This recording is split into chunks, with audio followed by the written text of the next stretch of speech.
Usikilizwaji wa shauri la kikatiba kuhusu haki ya faragha kati ya mwenyekiti wa Chadema Tundu Antipas Lissu na mawakili wake umeendelea Julai 22 mwaka 2026 katika Mahakama Kuu ya Tanzania masjala ndogo ya Dar es Salaam, ambapo Lissu ameendelea kumhoji mmoja ya mawakili wake, wakili Paul Kisabo.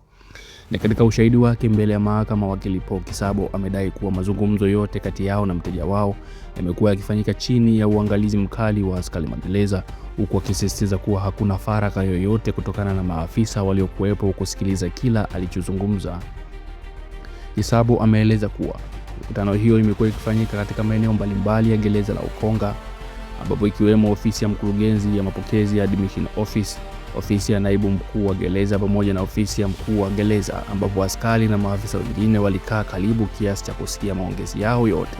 Aidha, wakili Kisabo amedai kuwa nyaraka zote za kisheria walizokuwa wakimpelekea Lissu kwa ajili ya mashauri yake zilikuwa zikichukuliwa na kukaguliwa na maofisa wa gereza kabla ya kumfikia mteja wao, huku nyingine zikichelewa au kuzuiliwa kabisa. Wakati wa dodoso hilo, Lissu pia amehoji kuhusu matumizi ya kamera za ulinzi, yani CCTV, katika maeneo hayo ya mazungumzo na kama utaratibu huo unaendana na sheria ya magereza pamoja na kanuni zake, ambapo wakili Kisabo amethibitisha kuwa mazingira hayo yanavunja mfumo wa faragha ya mawasiliano kati ya wakili na mteja wake.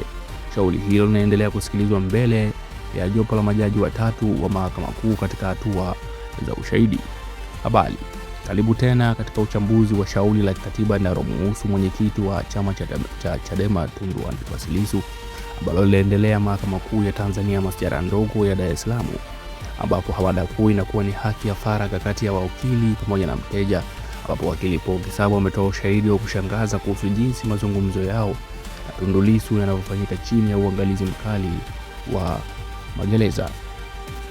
Katika vikao vilivyoongozwa na jopo la majaji watatu wa Mahakama Kuu, Lissu ameendelea na dodoso au cross examination dhidi ya mmoja wa mawakili wake, wakili Paul Kisabo.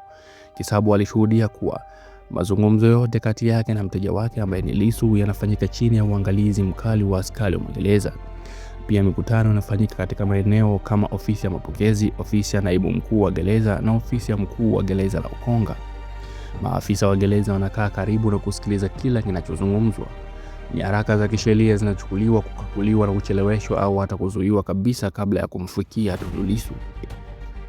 Na pia kuna matumizi ya kamera za CCTV katika maeneo hayo. Kisabo alithibitisha kuwa mazingira haya yanavunja faragha ya mawasiliano kati ya wakili na mteja wake na yanaweza kuwasili uwezo wa kutoa utetezi bora. Shauri linaendelea na katika hatua ya ushahidi. Katika sheria nyingi za kidunia pamoja na Tanzania, mawasiliano kati ya wakili na mteja yanalindwa na attorney client privilege. Hii inaruhusu mteja kuzungumza kwa uhuru bila ya hofu ya kufichuliwa. Sharti au sheria ya magereza na kanuni zake zinapaswa kuheshimu haki hii, ingawa inaweza kuruhusu uangalizi wa usalama. Swali kuu katika kesi hii, je, uangalizi huo unaenda mbali kupita kiasi au hivyo kuvunja haki ya kikatiba? Tangu shambulio la mwaka 2017, Lissu amekuwa na kesi nyingi. Hali yake ya kufungwa au kuzuiliwa imezua mjadala na masuala ya haki za binadamu, ikiwemo faragha na uwezo wa kujitetea. Katiba ya Tanzania ibara ya 16 na 18 inahakikisha haki ya faragha na uhuru wa mawasiliano. Na ripoti za LHRC kama Legal and Human Rights Center pamoja na Amnesty International na Human Rights Watch zimeandika mara kwa mara kuhusu changamoto za haki za wafungwa wa kisiasa nchini Tanzania, ikiwemo ufuatiliaji na vikwazo vya mawasiliano. Mifano kimataifa kama mfano wa kesi za Ulaya na Marekani zinaonyesha kuwa ukiukwaji wa attorney client privilege unaweza kusababisha kesi kufutwa au kutupwa. Ushahidi wa wakili Kisabo unaonyesha kuwa uangalizi wa karibu sana unaofanywa mazungumzo yasifanyike kwa faragha, na pia kukaguliwa kwa nyaraka na ucheleweshaji ambao unaweza kuathiri maandalizi ya kesi. Matumizi ya CCTV na uwepo wa maafisa unaoibua swali la kama unalinda usalama pekee au unafanya upelelezi. Hii inaweza kuwa msingi wa kudai kwamba haki ya Lissu ya kupata utetezi wa haki imekiukwa. Kesi hii inagusa msingi wa haki ya kikatiba. Faragha ya wakili na mteja ni mojawapo ya nguzo za haki za kupata kesi ya haki. Ikikiukwa inaweza kufanya utetezi usiwe na maana.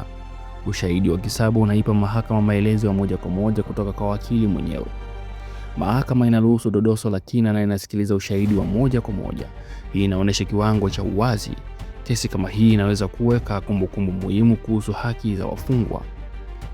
Uangalizi mkali wa magereza unaweza kuwa na sababu za usalama halali, hasa katika kesi zenye mvutano wa kisiasa. Hata hivyo, ukizidi kupita kiasi unavunja kanuni za kimataifa za haki za binadamu kama vile Nelson Mandela Rules za UN kuhusu matibabu ya wafungwa. Hii inazidisha wasiwasi wa umma kuhusu uhuru wa mahakama na haki sawa kwa wote, hasa viongozi wa kisiasa. Tanzania inahitaji kuia mizani kati ya usalama wa taifa na haki za binadamu. Mahakama ina fursa ya kutoa mwongozo wazi kuhusu mipaka ya uangalizi katika magereza, hasa kwa wafungwa wa kisiasa au wanaokabiliwa na kesi za kikatiba. Uamuzi wa kesi hii unaweza kuwasili si tu hali ya Lissu, bali pia mazoezi ya magereza nchini kwa ujumla. Inasisitiza umuhimu wa kuwepo kwa utaratibu unaoheshimu attorney-client privilege bila kuathiri usalama wasikilizaji. Kesi hii inaendelea na ina umuhimu mkubwa kwa demokrasia na haki Tanzania. Tunafuatilia maendeleo yake na kujuza kadri tunavyozidi kupata taarifa.